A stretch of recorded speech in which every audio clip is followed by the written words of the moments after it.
Every week you don't hear all of the important news stories on media, but Safety News Network has an important story for you to hear today, and this was from last week at the Rotary Club in Roswell, Georgia.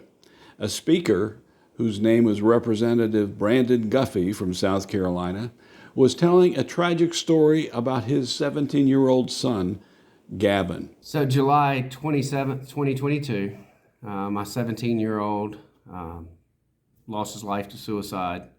And what we found out was that he was being targeted by a crime known as sextortion. I'd never heard of it previously, but what it is someone essentially pretends to be someone else, convinces children, they typically target teenagers, to share images back and forth and then use those images to extort money out of them with threatening that they're going to release it to everyone in the community if they do not comply.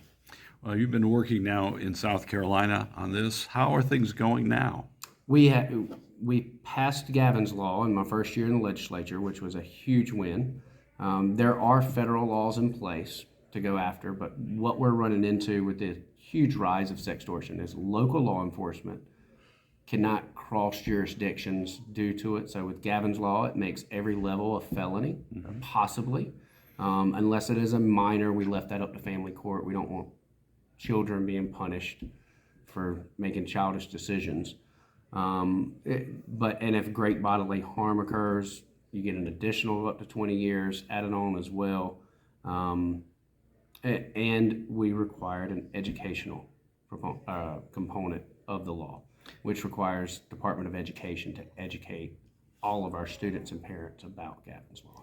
And as you've seen this in South Carolina, I'm sure you've studied this all over the U.S. Do you think other states are doing as much or worse than South Carolina?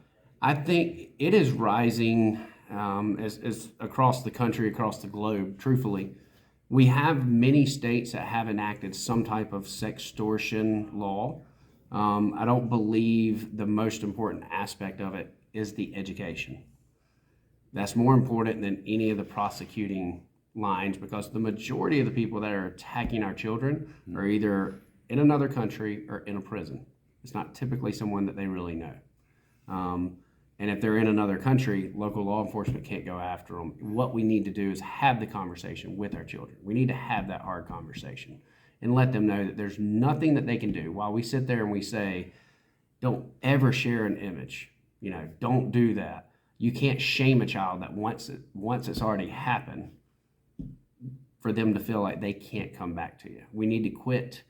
Our teens are watching these athletes lose scholarships because of something they said whenever they were 14. We need to learn grace in this country and realize that we all make mistakes and we have to move forward and lift each other up instead of trying to kick each other while we're down.